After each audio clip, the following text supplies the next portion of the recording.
Picture this. A stadium, 70,000 people screaming, chanting, losing their minds. And in the middle of all of it, one man, not moving, not cheering, not jumping, not even blinking, just standing. Arm raised, eyes forward, still as stone. For 90 minutes, the cameras find him. People start pointing. Fans pull out their phones. And suddenly this one man, standing completely still in a roaring World Cup stadium, is everywhere. But here's the thing nobody's asking. Why? Why does he do this? Because when you find out, it changes everything about what you just saw. His name is Michel Nkuka Mboladinga. But at every DR Congo match for the last 12 years, people have called him something else. Lumumba Vea. He's been doing this since 2013, long before the cameras noticed, long before the viral clips, long before the World Cup. Match after match, tournament after tournament, Michel would show up, find his spot, raise his arm, and stand. Look at him closely. The suit, the glasses, the tie, the haircut. Every detail is deliberate. He's not just a fan in a costume. He is a living monument, built from flesh and will and grief and pride. At the 2025 Africa Cup of Nations, he blew up. Cameras locked onto him. Clips spread across X, Instagram, TikTok. Millions of people suddenly asking, who is that man and why is he not moving? The Algerian Football Association, the opposing team, contacted him, invited him to meet their squad. When he couldn't travel, they sent him an Algeria shirt with Lumumba printed on the back. Think about that. The opposing nation's football team honoring him. Then came the 2026 World Cup, DR Congo's first appearance in 52 years. And Michel had to get there. But there was a problem. An Ebola outbreak back home meant anyone arriving from DR Congo had to quarantine. He missed the first game, a historic 1-1 draw against Portugal, stuck in isolation while his country made history without him. He quarantined anyway, and he made it for game 2.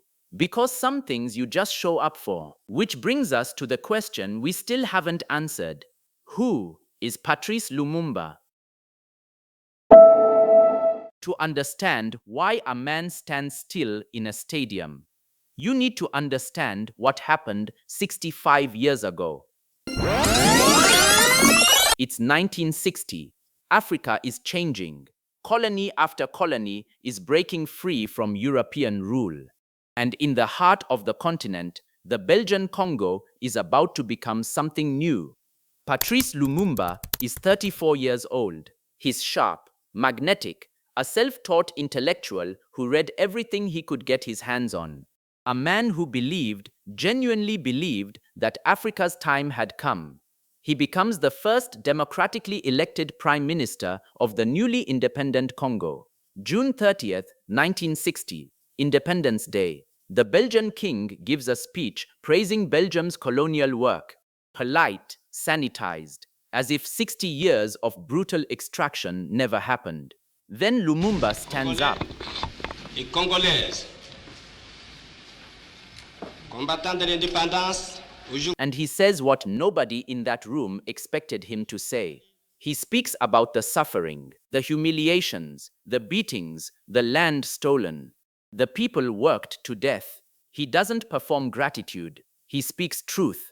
In that moment, he becomes the most dangerous man in Africa. Because the Congo wasn't just any country. It was, and still is, one of the most resource-rich places on Earth. Gold, diamonds, uranium. The uranium used in the atomic bombs dropped on Japan came from the Congo.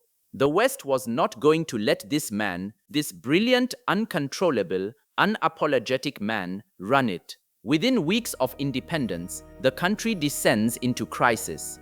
A mineral-rich province called Katanga, backed by Belgian mercenaries, declares independence. Lumumba asks the United Nations for help. They refuse to intervene. He turns to the Soviet Union. That's all Washington needed to hear. The CIA begins plotting.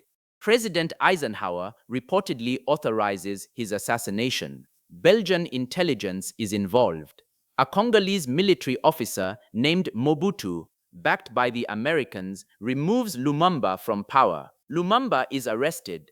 He is 35 years old. January 17, 1961. Patrice Lumumba is taken to Katanga, beaten, shot.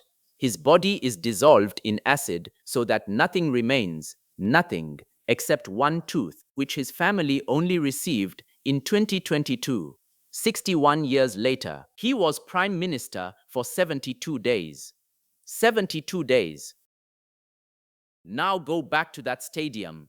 Go back to Michel, standing still, arm raised, surrounded by noise. That pose is a statue. The Patrice Lumumba Memorial in Kinshasa stands with one arm raised, exactly like that. Michel isn't doing a performance.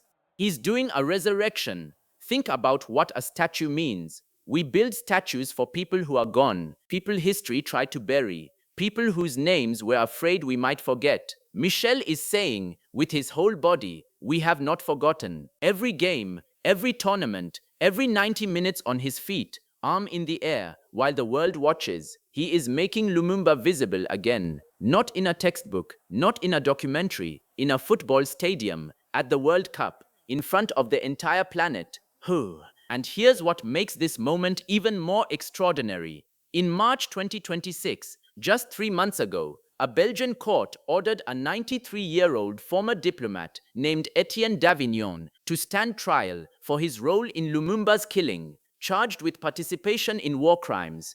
One of the last living suspects, finally facing a courtroom. 65 years later, DR Congo is at the World Cup for the first time in 52 years. A Belgian is finally on trial for murdering their founding father.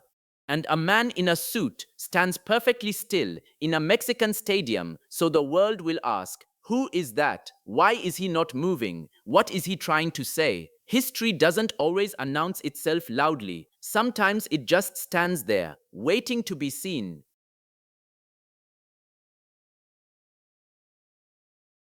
Michel Nkuka Mboladinga will never score a goal at this World Cup. He will never lift a trophy.